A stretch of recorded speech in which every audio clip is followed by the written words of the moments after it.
let's jump right in. Right now, you probably have, 47 apps on your phone?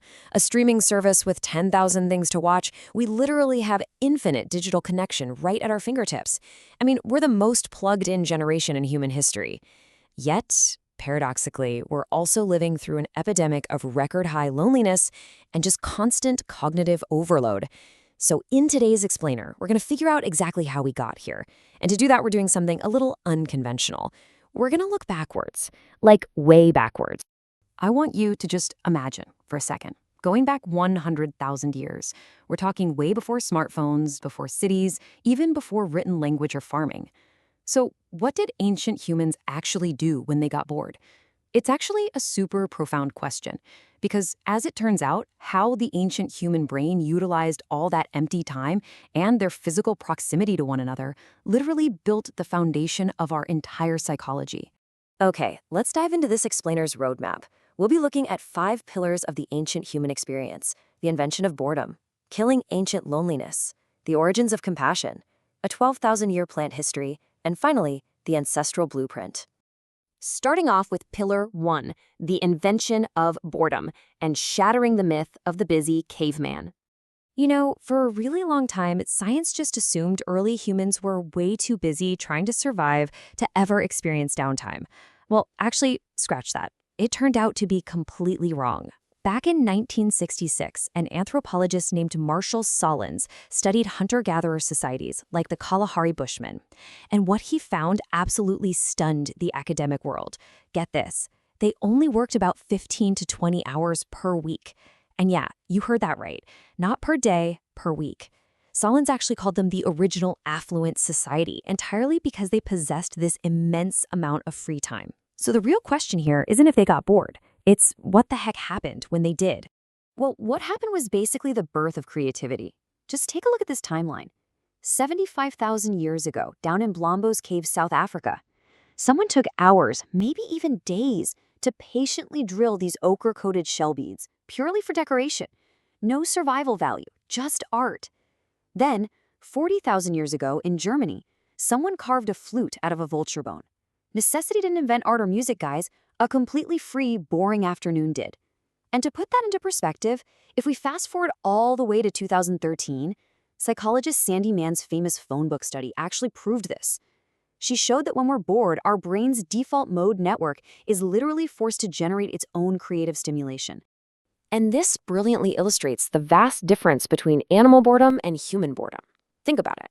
A dog waiting for its owner isn't really bored, right? It's really just passively waiting.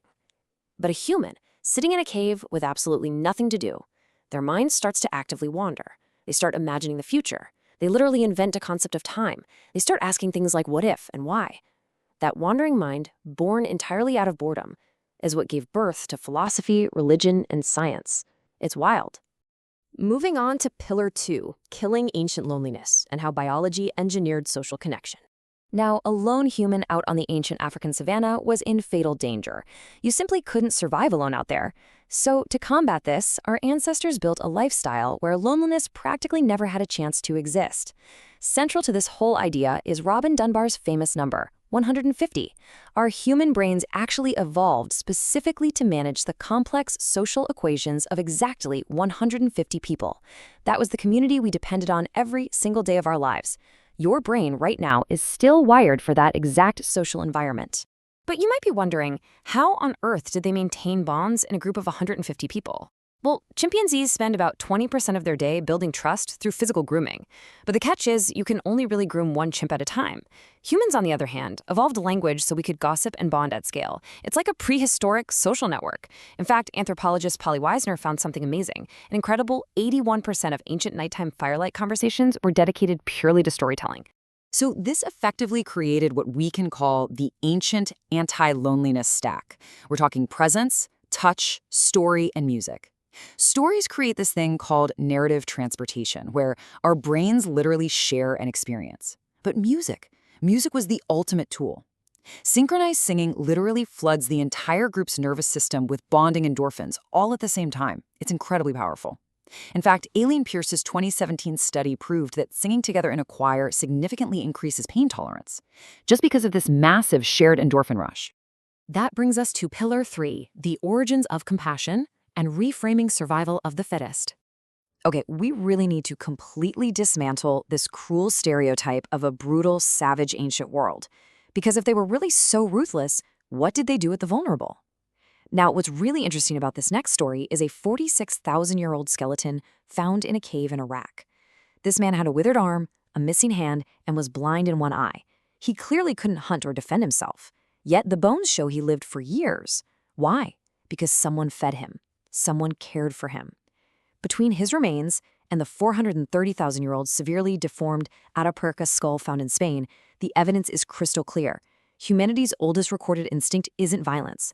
It's feeding and protecting those who couldn't survive alone. But then you have to ask, what about mental illness? Well, ancient cultures actually often viewed psychosis as a shamanic connection to the spirit world, rather than just a broken mind. The symptoms were often seen as gifts. There was this absolutely fascinating 2015 study in schizophrenia research that found patients in Ghana and Vietnam tended to hear helpful, familiar ancestral voices, but patients in the US heard hostile, random, scary ones. It goes to show that the cultural framework literally shapes how the illness is experienced inside the brain itself. And when we trace this throughout history, we see this constant tension between care and containment.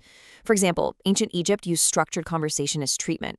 Over in ancient Greece, Hippocrates was the one who realized mental illness came from the brain, not, demons. The Islamic Golden Age saw some incredible medical treatments, like the psychiatric hospital established in Baghdad all the way back in 705 CE. But then, this contrasted super sharply with the European Middle Ages. There, mental illness was treated with violent exorcisms and those brutal public spectacles at Bedlam. Basically, the human impulse to care has always battled our impulse to fear. Let's transition to Pillar 4, a 12,000-year plant history, tracking cannabis from ancient utility to political prohibition. To really understand how our ancestors utilized their environment, we need to look at a 27,000-year-old tomb found in Western China. Inside was a blue-eyed shaman, and he was buried with a harp, horse bridles, and get this, 2 pounds of perfectly preserved marijuana. The global journey of this plant is just massive. It was farmed 12,000 years ago in East Asia for food and rope. By 500 BC, historians like Herodotus observed Scythian nomads literally hotboxing funeral tents in Central Asia. By 200 AD, it was being used as early anesthesia in China. It sat on ancient Israelite altars mixed with frankincense, it held a sacred status in India for Lord Shiva, and the Banana Riamba tribe in the Congo literally rebuilt their entire society around it. Now, looking impartially at the historical data, we see a huge, dramatic shift happen in the 20th century. Back in colonial America, hemp was actually so vital for making ship sails that farmers were legally mandated to grow it.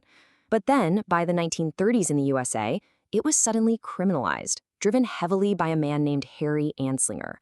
Historical records show Anslinger largely ignored medical consensus from doctors at the time and used prohibition laws to target minorities and jazz musicians, famously going after the singer Billie Holiday.